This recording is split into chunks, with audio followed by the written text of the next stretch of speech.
Donc bonjour à tous, je m'appelle Bosé Romain et je vais vous présenter une partie de mon travail de thèse, en tout cas travail de thèse que j'ai défendu il y a quelques semaines, quelques mois. Un travail de thèse dans lequel je me suis intéressé à l'influence des supports qui étaient utilisés lorsqu'on est amené à évaluer les enfants et les adolescents, notamment en géométrie 3D et notamment sur des habiletés spatiales telles que la visualisation. Donc j'ai dit, c'est un travail de thèse du coup que j'ai défendu il y a quelques mois et qui est mené dans le domaine de la psychologie cognitive et développementale et plus spécifiquement de la cognition spatiale, avec cette idée de considérer que mieux connaître, mieux comprendre le fonctionnement cognitif des enfants et des adolescents va permettre d'amener une réflexion sur l'enseignement-apprentissage de la géométrie 3D, notamment parce qu'on le sait, en géométrie 3D, on a les habiletés spatiales qui interviennent, l'habilité de visualisation, l'habilité de perception, etc. Et donc effectivement, on se dit que mieux comprendre le fonctionnement cognitif des enfants va pouvoir permettre d'amener une réflexion, notamment sur les supports d'apprentissage utilisés en géométrie.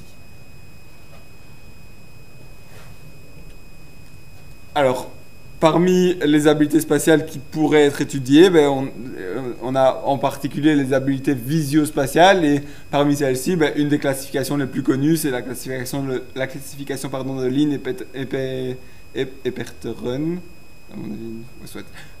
qui a scindé rotation mentale, perception spatiale et visualisation spatiale. Et nous, dans notre cas, on s'est intéressé à la visualisation spatiale qui est finalement la capacité à se représenter mentalement les éléments et à mener des opérations mentales sur ces éléments.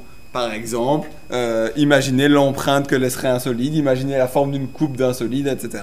Tout ça, c'est des éléments qui font appel à la visualisation spatiale. Et si on fait un bref historique de quelle tâche est habituellement utilisée pour évaluer l'habilité de visualisation spatiale, au départ, si on s'en tient notamment aux travaux de Piaget, on se rend compte que ce qui est utilisé, c'est effectivement une tâche d'identification de forme d'empreinte et de coupe d'objets 3D. Alors lui, il l'a fait au départ de matériel physique, mais puis progressivement, on a d'autres recherches qui ont été proposées avec les mêmes tâches, mais proposées sur une diversité de supports, que ce soit auprès d'enfants, auprès d'adolescents ou auprès d'adultes. Et si on doit faire un petit topo sur quel support utiliser, on a de plus en plus de tests qui utilisent un format papier-crayon traditionnel où on propose des représentations 2D des objets 3D. Avec du coup la nécessité que l'enfant se représente bien le solide et puis seulement après agisse mentalement sur le solide qui lui est présenté. A contrario, on a toutes des recherches qui privilégient plutôt le matériel physique en 3 dimensions, avec là aussi des modalités variées, parfois du matériel physique où un couteau est présenté, parfois, finalement comme c'était le cas ici, parfois un plan qui est déjà présenté et qui découpe le solide. Et donc là aussi, on a une variété de modalités. Et enfin, on a aussi des représentations qu'on peut qualifier de virtuelles, en 2,5D. Pourquoi 2,5D ? En référence aux travaux de Berthelot qui évoquent que le 2,5D, c'est quoi ? C'est entre la 3D et la 2D. C'est finalement l'espace virtuel, dynamique, qui permet d'offrir des informations sur la 3D tout en restant sur un support en 2 dimensions. Et donc là aussi, on a plusieurs études qui ont investigué la même habilité, mais au départ de ce matériel virtuel. Néanmoins, le problème est le suivant, c'est que finalement, dans toutes ces recherches dont j'ai parlé, tous ces quelques exemples que j'ai évoqués, on se retrouve avec des exercices qui varient d'un auteur à l'autre. Certains qui proposent une tâche de reconnaissance, d'autres qui proposent des tâches de production, d'autres qui proposent des formats avec couteau, d'autres avec des plans déjà présents, d'autres avec des plans où on peut distinguer clairement la forme de la jonction entre le plan et le solide, etc. Et on a aussi des exercices qui portaient sur des objets 3D différents, avec Piaget qui a utilisé plutôt des solides simples et d'autres auteurs qui ont utilisé des solides un peu plus complexes. Et finalement, en termes de recherche comparative chez les enfants, on a peu de recherches qui ont comparé les différents supports. Si je fais le point sur ce que la revue de la littérature nous a permis de mettre en évidence, on se rend compte qu'effectivement, quelques auteurs ont comparé 3D et 2D, mais n'ont pas décidé d'intégrer de virtuel. Et ils l'ont fait principalement chez les enfants très jeunes, en se disant que chez les tout petits, la 2D, des représentations planes de solides, c'est trop complexe. Et donc, ils ont privilégié le matériel 3D, ou en tout cas, ils les ont comparés pour voir si effectivement ça l'était ou non, justement, trop complexe. Et même chose, on a d'autres auteurs, cette fois plutôt chez les adolescents, qui se sont penchés à la comparaison entre 3D et 2D, et 2,5D, pardon, et virtuel, en se disant que le virtuel pourrait être une possible alternative et pourrait être intéressante à explorer. L'objectif de l'étude qui a été menée, c'est donc d'évaluer l'influence de la modalité en investiguant ces 3 modalités-là dans une même tâche qui est proposée pour vérifier si le niveau de maîtrise de l'habilité de visualisation, elle varie ou pas, et chez quel public cible. Alors dans la thèse, je l'ai fait chez les enfants de 6 à 15 ans. Ici, je vais parler uniquement des 10 à 15 ans pour pouvoir, parce qu'il fallait évidemment à un moment donné sélectionner les données qu'on souhaitait présenter. Alors, c'est une recherche exploratoire, vu le peu de recherche antérieure sur le sujet, qui plus est sur cette tranche d'âge-là. Et cette recherche exploratoire, la volonté, ça a été de la mener dans une perspective comparative.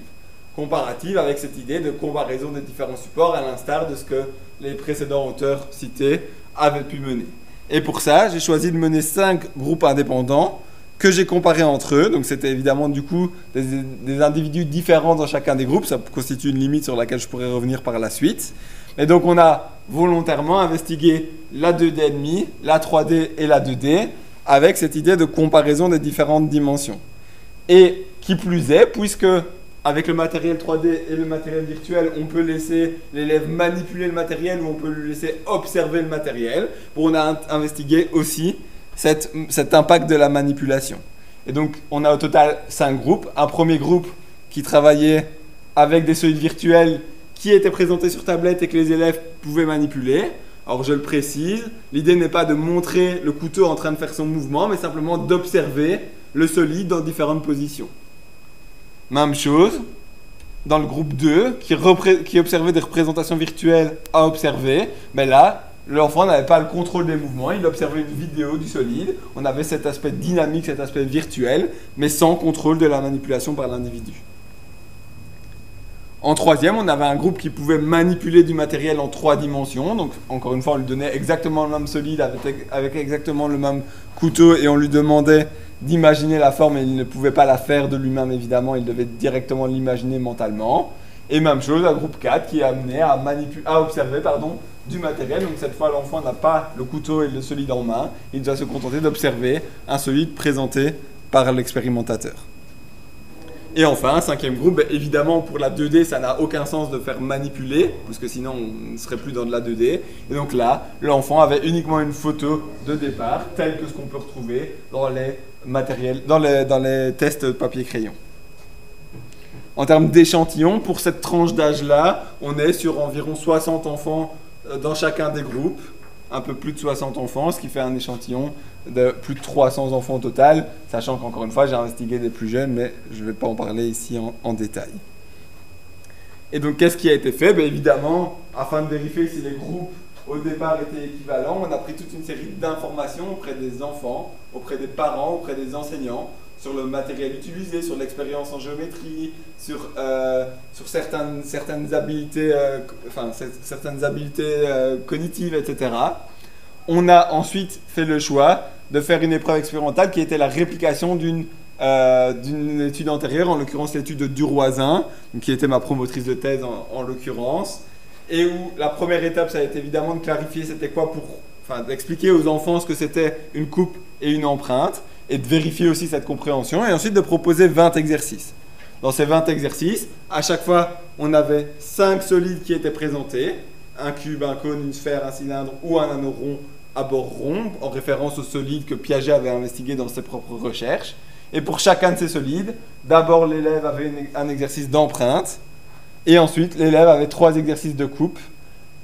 Coupe transversale, je vais remettre l'image, coupe transversale, coupe longitudinale, coupe oblique, selon la position du couteau par rapport au solide. Pour l'empreinte, l'enfant devait dessiner l'empreinte, le solide était montré dans la modalité, et ensuite l'enfant devait dessiner l'empreinte, et même chose pour la coupe, le solide et le couteau étaient montrés dans la modalité, comme j'ai pu montrer les illustrations tout à l'heure, et l'enfant allait devoir dessiner. Alors c'est un dessin à main levée, je pourrais aussi revenir sur les limites associées à ce choix, et il pouvait ensuite écrire, s'il le savait, écrire le nom de la forme qui a été dessinée. Donc si pour lui l'empreinte était un rond, il devait dessiner un rond à main levée et écrire rond en dessous de son dessin. On avait comme ça 20 exercices au total, je vous l'ai dit tout à l'heure. 4 exercices par solide. Et donc ces exercices se sont enchaînés, les élèves devaient dessiner, et ensuite on passait à l'exercice suivant, toujours dans la modalité du groupe, enfin de présentation des solides du groupe. Ce qui a été fait, c'est qu'au départ des dessins, un codage en double aveugle a été réalisé. L'idée était, en cas de désaccord, donc lorsque les deux codeurs n'étaient pas en accord, on a observé le nom écrit par l'enfant et c'est ça qui nous a aidé à trancher. Mais ça constitue une limite parce que les enfants ne maîtrisent pas forcément toujours le vocabulaire géométrique. On a 1 point par exercice réussi, ce qui nous donne un total sur 20. Et sur ce score sur 20, on fait à la fois des analyses descriptives et des analyses inférentielles comparatives pour comparer les groupes 2 à 2, notamment les groupes 2D avec les groupes 3D, 2D avec 2D,5, etc., etc. Et évidemment, on peut aller plus loin aussi en regardant les erreurs types, les dessins que les élèves ont effectués lorsqu'ils se sont trompés, pour identifier est-ce que finalement certains supports occasionnent plus ou moins certaines erreurs types. Alors, si je dois repartir de ma question de recherche et vous expliquer un peu du coup quel groupe on a comparé ici, alors on a fait plein d'autres comparaisons mais je vais me focaliser que sur certaines, mais on peut se questionner, est-ce qu'il y a une différence entre les résultats obtenus au départ de représentation virtuelle et au départ de matériel physique, en comparant le groupe 1 et le groupe 3 ensemble et en comparant le groupe 2 et le groupe 4 ensemble. Et là, dans la littérature, on a quelques éléments qui peuvent nous laisser penser certaines choses, notamment des auteurs qui suspectaient que les processus cognitifs, et notamment la visualisation, pouvaient varier entre le monde réel et le monde virtuel. Et on sait aussi qu'une représentation virtuelle, ce n'est pas un objet 3D, ça reste une représentation, et donc il y a une certaine distance entre les deux, et il y a une charge mentale qui est aussi potentiellement différente entre les deux. Et donc tous ces éléments-là nous incitent à considérer que oui, il y aurait peut-être une différence de résultat entre le matériel virtuel et le matériel 3D. Et ça, on le vérifiera par la suite. Même chose lorsqu'on compare la 2D et le virtuel. Et on a aussi des résultats dans la littérature sur d'autres habiletés spatiales notamment, qui permettent de suspecter qu'il y a parfois des différences entre 2,5D et 2D, donc entre virtuel et 2D. On a toute une vague d'auteurs qui remettent en question les tests papier-crayon et qui disent que le numérique, le virtuel, est une alternative pour faciliter ce passage à la 3D. Et inversement, troisième comparaison, groupe 2D avec le groupe 3D pour voir si finalement le matériel physique est l'alternative optimale comparée au matériel aux représentations planes et aux tests papier-crayon un peu plus traditionnels. En termes de résultats, d'un point de vue descriptif, je vous ai placé ici les graphiques en boîte à moustache pour chacun des groupes. On remarque plusieurs choses. On remarque déjà que dans chacun des groupes, les scores sont assez éclatés, c'est-à-dire qu'on a des enfants qui ne maîtrisent pas du tout l'habilité spatiale, et c'est le cas pour toutes les modalités, et d'autres qui maîtrisent quasiment totalement l'habilité de visualisation spatiale, avec des scores moyens qui varient aussi légèrement entre les groupes. On va faire les analyses inférentielles ensuite, et des écarts types plus ou moins différents. On voit globalement que le plus élevé, c'est le matériel 3D, qu'ensuite vient le matériel virtuel, 2D,5, et que le score le plus moyen, le plus faible, c'est le score au départ de représentation 2D. D'un point de vue inférentiel, si on compare ce que je vous ai dit tout à l'heure, 3D avec virtuel, on se retrouve avec des tests qui sont significatifs ou à la limite de la significativité. Donc il y a a priori une différence, en tout cas dans certaines modalités, entre le matériel 3D et le matériel virtuel, en faveur du matériel 3D. Lorsqu'on compare 2D et virtuel, là par contre on n'a pas de différence significative constatée. Et lorsqu'on compare 3D avec 2D, là évidemment on a des différences significatives qui sont constatées en faveur du matériel physique. Si on va un tout petit peu plus loin, qu'on regarde chacun des exercices, on remarque que globalement, alors on ne va pas rentrer en détail sur chaque exercice, mais globalement on retrouve des constats assez similaires, c'est-à-dire que les exercices qui posent souci dans les groupes, les exercices les plus difficiles sont communs à tous les groupes, l'exercice notamment sur la coupe oblique du cube, l'exercice notamment sur les coupes, l'empreinte de l'anneau, sur l'empreinte de la sphère, etc. sont des exercices qui posent des difficultés dans toutes les modalités. Et même chose, d'autres exercices sont vraiment très bien maîtrisés dans toutes les modalités. Finalement, il y a peu d'exercices pour lesquels on retrouve des grosses différences entre les différents groupes à investiguer. On a donc des tendances communes, avec des difficultés associées notamment aux coupes obliques, à l'empreinte des objets ronds, donc sphères et anneaux. Et ça, c'est des éléments qu'on peut remarquer quelle que soit la modalité. En termes d'erreurs types, on remarque aussi des erreurs types qui sont globalement similaires entre les groupes, c'est-à-dire que principal erreur type qu'on a pu observer, c'est les enfants qui confondaient le point de vue extérieur et intérieur de l'objet. Donc pour la coupe oblique, transversale pardon, de la sphère, ben les enfants découpent un demi-cercle en considérant que c'est le point de vue extérieur de l'objet, mais ils n'arrivent pas à rentrer à l'intérieur de l'objet, à s'imaginer ce qu'on appelle la pensée pénétrante et donc à réussir la forme de la coupe. Deuxième erreur qu'on retrouve, c'est l'absence de la prise en compte de la 3D, avec des enfants qui soit dessinent la forme telle qu'on la voit sur le dessin et pas en réalité, donc c'est un cylindre à base ronde et finalement ils dessinent un ovale, ou soit, comme c'est le cas ici, ils ne prennent pas en compte non plus la 3 dimensions en considérant que la base est arrondie, mais en réalité la base elle est arrondie mais elle reste à plat sur le sol et donc théoriquement c'est censé être un triangle isocèle et pas un triangle avec un côté arrondi en dessous. Ce qu'on remarque aussi pour les coupes obliques qui étaient très problématiques de manière générale, on remarque une absence de prise en compte de l'inclinaison du couteau, quels que soient les groupes investigués. La seule différence, c'est qu'on constate beaucoup plus d'erreurs liées à la non-perception de la 3D dans les groupes confrontés aux représentations 2D. Et on remarque évidemment beaucoup moins ce type d'erreur au départ de matériel physique. Et donc même si les résultats tendent à montrer de proximité entre les groupes, on remarque quand même qu'au niveau des erreurs types, si les élèves font des erreurs, ce n'est pas au niveau d'une même... elles ne sont pas les mêmes, pas exactement les mêmes dans les différentes modalités. Et donc certaines modalités occasionnent davantage certaines erreurs types que d'autres. Et donc c'est d'où l'intérêt de se questionner justement sur ces impacts des différents supports. De manière générale, ces résultats que j'ai pu obtenir, ils sont assez cohérents avec ce qu'on retrouve dans les études antérieures. Déjà, ils sont cohérents entre les groupes, je l'ai dit, avec plein de points communs. Mais ces points communs, on les retrouve aussi dans les études antérieures, quel que soit le matériel utilisé. C'est-à-dire que Piaget mettait déjà en évidence que l'habilité elle était partiellement maîtrisée, que certains exercices étaient bien maîtrisés et d'autres beaucoup plus complexes.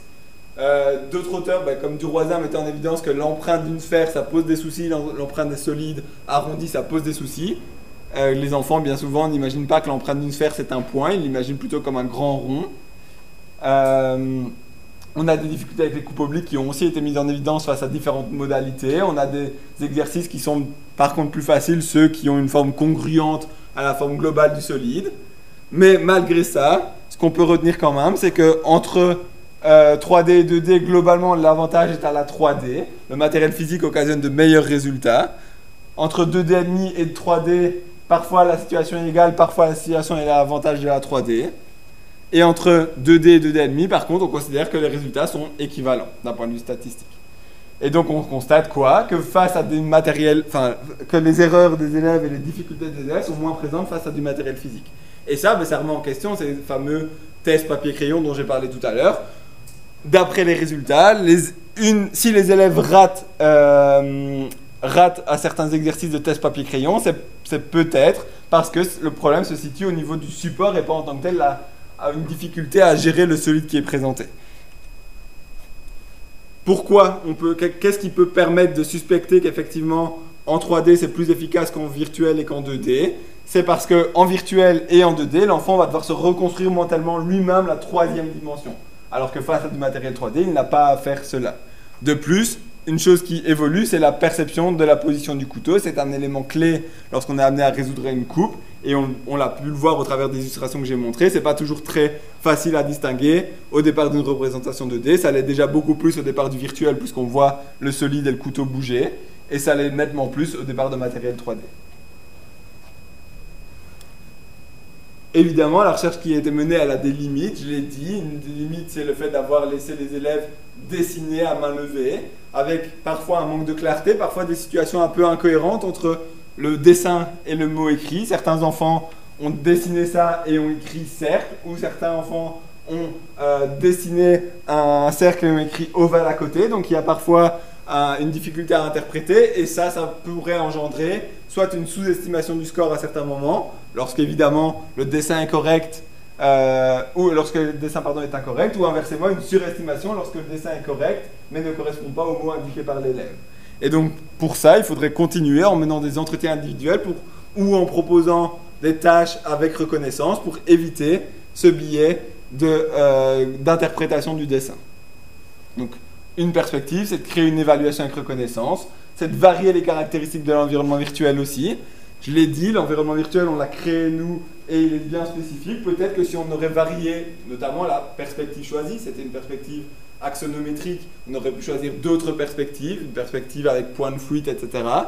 Et pareil, la modalité de présentation des coupes, nous on a fait le choix par réplication d'une étude antérieure de proposer un couteau placé au bord du solide. D'autres études auraient pu être menées en montrant une vidéo du solide en train d'être découpé, en montrant un plan plutôt qu'un couteau, etc. On sait qu'à ce niveau-là, c'est des variables qui pourraient être investiguées.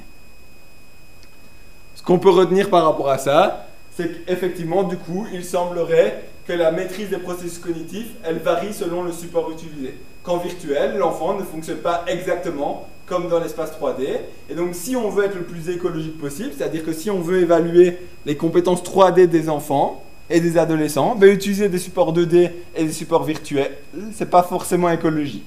Et donc, même si ça demande beaucoup plus de temps, puisqu'il faut du matériel, il faut, enfin, beaucoup plus de moyens, puisqu'il faut du matériel, ben, a priori, ça serait plus adapté, si on veut vraiment évaluer les capacités en 3D des enfants, de les évaluer au départ de matériel 3D, puisque cela engendre, parce qu'avec d'autres supports, les résultats seraient moins bons. Le matériel peut impacter les performances et va donc venir biaiser les résultats. Donc lorsque j'évalue avec du matériel virtuel par exemple, ben, en fait, il y a toute une partie des enfants qui n'arrivent pas bien à percevoir l'objet 3D, qui n'arrivent pas à travailler dans cet espace virtuel et donc qui finalement ne réussissent pas la tâche qui est proposée, mais simplement parce qu'ils ont cette difficulté avec le matériel. Et donc dans le cadre de l'évaluation de la cognition spatiale, c'est ce que j'ai évoqué tout à l'heure, privilégier plutôt, en tout cas avec des enfants, l'utilisation de matériel 3D et du coup ça nous oblige aussi à prendre du recul par rapport à l'usage des représentations virtuelles en classe, notamment, puisque certains enfants n'arrivent pas à agir mentalement sur des objets qu'on leur présente virtuellement. Or, à l'école, il est attendu d'eux, notamment en tout cas en Belgique francophone, que les enfants puissent agir mentalement sur des solides. Et donc finalement, attention au support qu'on utilise, on risque de mettre de côté certains enfants qui risquent d'avoir des difficultés d'apprentissage juste à cause de choix pédagogiques de support utilisés. Alors évidemment, dans la thèse, je vais beaucoup plus loin, donc je vous invite à aller à échanger avec moi ou à aller creuser dans cette thèse. J'aborde les enfants plus âgés, etc. Et donc, évidemment, je suis OK pour en discuter si vous avez des questions. Je vous remercie de votre attention. Je ne sais pas si au niveau du timing, c'est bon ou pas. 1 minute pour les questions. OK. Parfait, merci. Rien. Eh bien, bonjour à tous, bonjour à toutes. Donc, je me présente, moi je m'appelle Gilbert Audran, je suis en 2e année de doctorat à l'université de Caen, Normandie. Et dans le cadre de ma thèse, on étudie énormément les construits que sont la métacognition et les fonctions exécutives. Et à force d'en lire énormément à ce sujet, on en est arrivé à une proposition théorique que je vais donc vous présenter aujourd'hui. Alors pour commencer, on va faire un bref rappel de ce qu'est la métacognition. La métacognition, c'est l'ensemble de nos connaissances, expériences et compétences qu'on possède sur notre propre cognition, mais aussi sur les processus cognitifs de manière plus générale. Tandis que les fonctions exécutives, c'est un ensemble de processus cognitifs interconnectés qui sont impliqués majoritairement dans les comportements intentionnels dirigés vers un but. Et on peut constater, au regard de la littérature, qu'il y a un énorme chevauchement entre ces concepts, que ce soit au niveau neuropsychologique, développemental ou encore fonctionnel.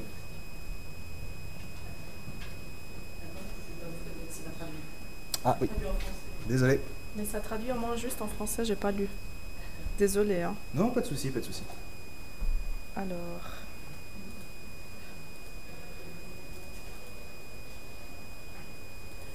Là, je peux rien changer. Faut peut-être interrompre la présentation en cours. J'ose tout fermer et réécrire. Ne vous inquiétez pas, je vais la retrouver où j'en suis.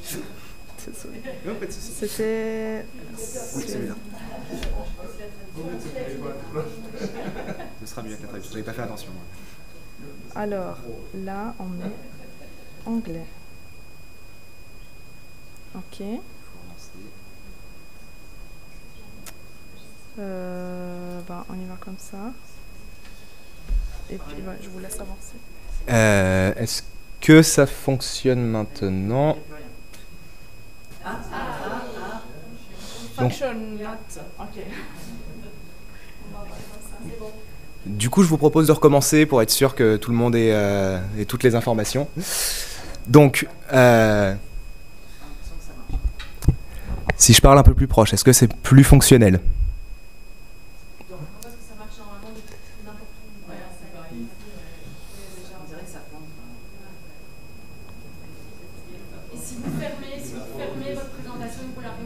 C'est ce qu'on vient de faire.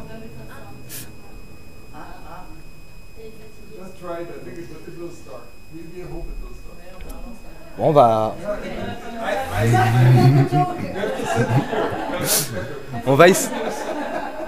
on va essayer dans ces cas-là. Donc, je reprends. Donc, je me présente. Je m'appelle Audran Gilbert. Je suis doctorant en 2e année au sein de l'université de Caen en Normandie, en France. Et dans le cadre de ma thèse, 2 des construits principaux sont les fonctions exécutives d'une part et la métacognition d'autre part. Et nous, à force de lire sur ces 2 construits, on en est arrivé à un modèle théorique que je vais vous proposer aujourd'hui. Mais avant d'arriver à ce modèle, on va refaire un petit point sur ce que sont les fonctions exécutives et ce qu'est la métacognition.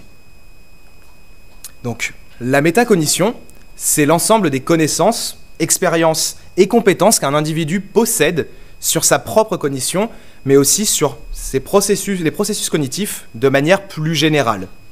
Tandis que les fonctions exécutives, elles englobent un ensemble de processus cognitifs interconnectés qui sont impliqués dans des comportements intentionnels et dirigés vers un objectif. Et bien que ces 2 concepts, ils présentent des chevauchements assez importants, que ce soit au niveau neuropsychologique, développemental ou encore fonctionnel, elles ont bien souvent été étudiées de manière indépendante. Et cette séparation, cette étude indépendante de ces 2 construits pourrait s'expliquer par l'absence d'un cadre théorique unificateur. Et nous, au travers d'une littérature sur le développement cognitif de ces 2 concepts psychologiques, nous proposons que les fonctions exécutives puissent être placées à l'interface entre le niveau cognitif et le niveau métacognitif, soulignant leur nécessité pour que s'expriment pleinement les capacités métacognitives.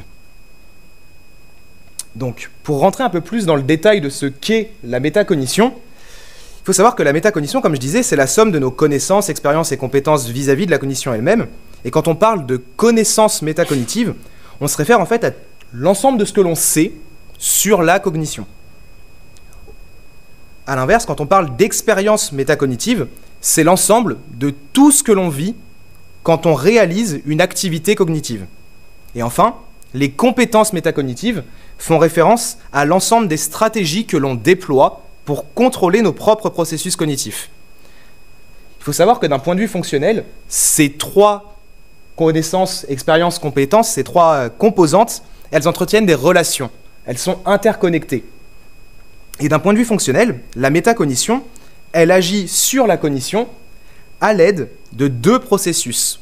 La surveillance, d'une part, qui est un flux d'informations ascendant qui informe la métacognition de ce qui se passe au niveau de la cognition, et le contrôle, qui lui est un flux d'informations descendant qui nous permet de venir réguler notre propre cognition. Et ces processus, comme vous pouvez le voir, ils fonctionnent selon une boucle de rétroaction.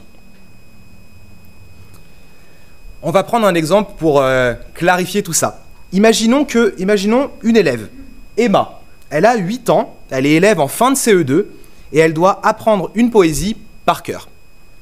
Au niveau cognitif, elle va commencer par lire cette poésie. Et après plusieurs lectures, Emma elle va surveiller son apprentissage et pourrait se rendre compte qu'elle a des difficultés à retenir l'une des strophes de la poésie.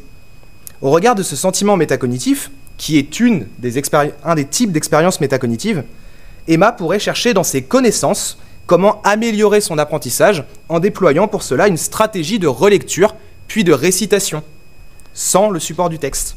Et cette boucle de rétroaction, elle pourrait se perpétuer jusqu'à ce que Emma estime qu'elle connaisse parfaitement sa poésie. Maintenant qu'on a fait un point sur ce qu'était la métacognition, venons-en aux fonctions exécutives. Donc, les fonctions exécutives, c'est un ensemble de processus cognitifs de haut niveau qui nous permettent, comme je disais, de réguler à la fois nos comportements, nos pensées, nos émotions, dans le cadre d'activités dirigées vers un but. Et ces fonctions, elles sont principalement employées dans des situations nouvelles ou complexes pour lesquelles se reposer seulement sur des automatismes n'est pas pertinent et n'est pas suffisant.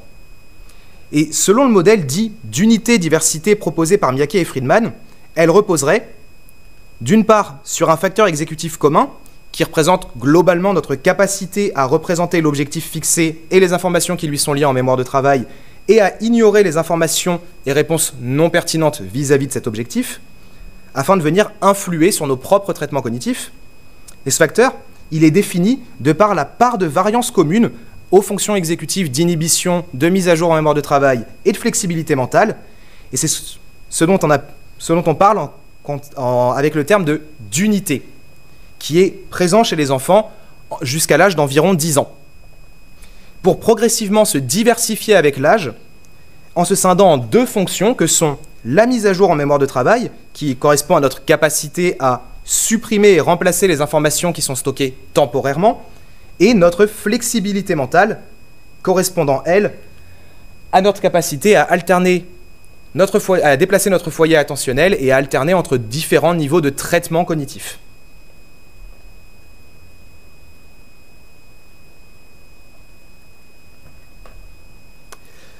Et si on continue avec l'exemple de Emma, pour expliquer un peu mieux comment fonctionnent ces fonctions exécutives, on pourrait se rendre compte que Emma ayant 8 ans, la majorité de ce qu'elle fait tout au long de son apprentissage de cette poésie va se passer au niveau cognitif et va utiliser ce facteur exécutif commun. Elle va se représenter et maintenir en mémoire de travail son objectif et les informations qui y sont liées et ignorer toute information dans son environnement qui ne serait pas liée à son but d'apprendre sa poésie. En faisant cela, elle pourrait s'engager sur des comportements et des activités cognitives plus propices à la réalisation de ses objectifs.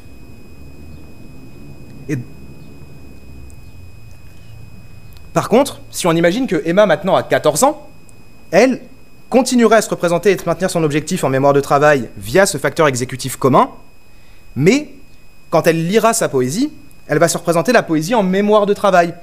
Et elle va venir manipuler mentalement le texte, passant d'un ensemble de phrases à une strophe, et un ensemble de strophes à un texte, à une poésie complète.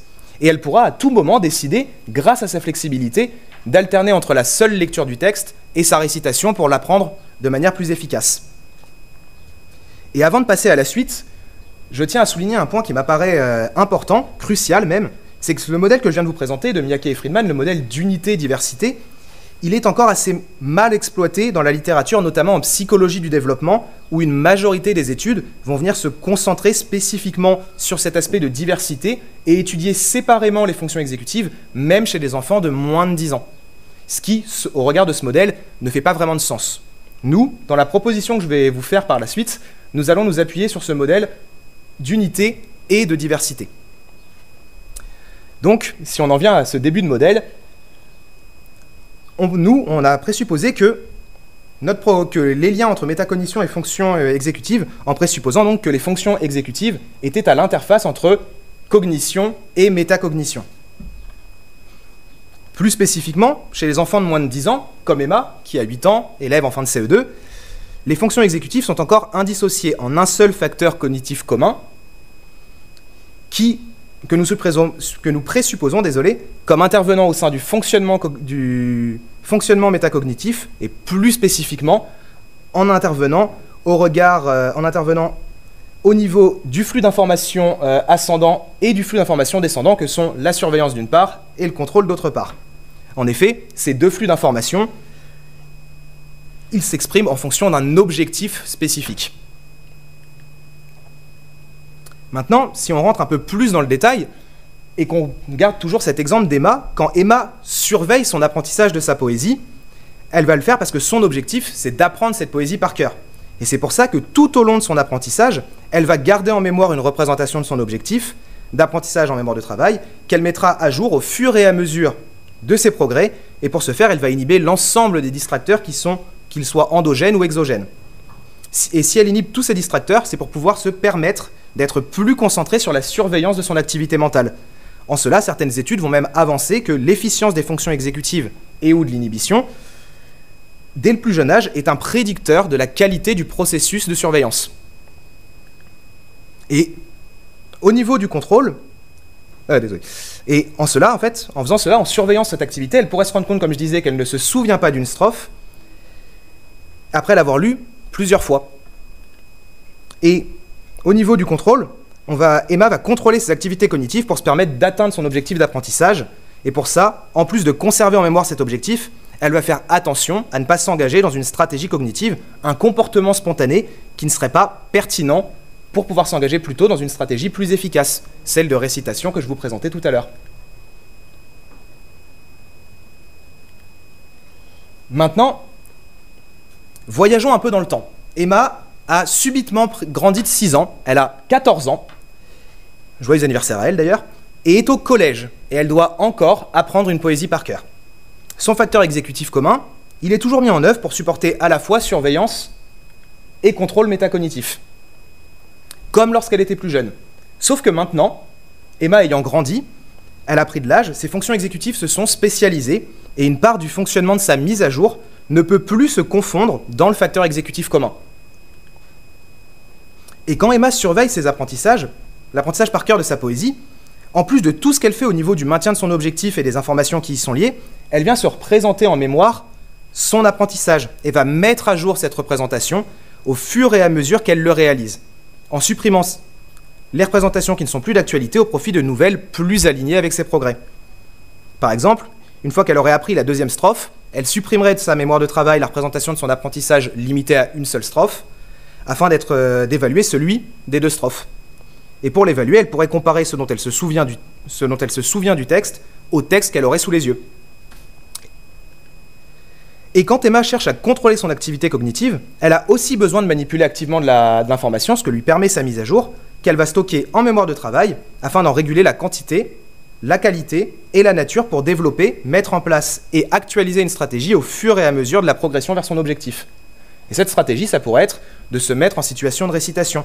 Et pour cela, elle devrait manipuler activement en mémoire de travail les étapes de sa stratégie, par exemple, en plus de leur ordre d'exécution, ce qui impliquerait de supprimer de sa mémoire de travail toutes les étapes déjà réalisées pour se concentrer sur celles qui demeurent qu'elle doit encore effectuer. Et maintenant qu'on a vu ce qui se passait en plus de sa mise à jour en mémoire de travail, une autre fonction exécutive s'est spécialisée chez Emma maintenant qu'elle a 14 ans, sa flexibilité mentale, qui elle aussi s'est suffisamment spécialisée pour ne plus être pleinement confondue par le facteur exécutif commun. Et quand Emma surveille son apprentissage par cœur de sa poésie, elle a besoin d'alterner entre 2 niveaux de traitement de l'information. D'une part, elle doit mettre en place le traitement de l'information au niveau cognitif, en lisant sa poésie, mais d'autre part, elle doit aussi se désengager de ce niveau de traitement cognitif au profit d'un traitement métacognitif lui permettant de surveiller et d'auto-évaluer la qualité de son apprentissage.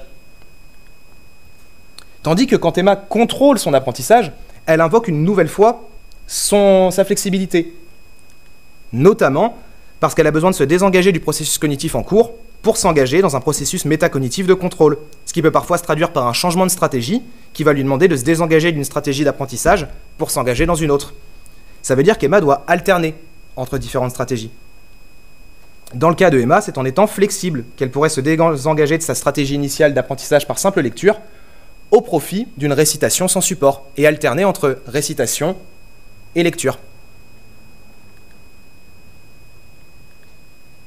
Donc, pour revenir et faire une synthèse de tout ce que je vous ai dit, les fonctions exécutives, elles semblent donc pouvoir être positionnées à l'interface entre le niveau cognitif et le niveau métacognitif pour permettre l'expression des capacités métacognitives que ce soit avant leur diversification sur la base du seul facteur exécutif commun ou après, sur la base du facteur exécutif commun, de la flexibilité et de la mémoire de travail. Et selon nous, il n'est donc pas pertinent de continuer de les envisager et de les investiguer séparément. Au contraire, nous postulons qu'il faille les étudier conjointement ou à minima, contrôler l'une quand on étudie l'autre et réciproquement. Je vous remercie pour votre attention et je remercie l'ensemble de mes collaborateurs et collaboratrices.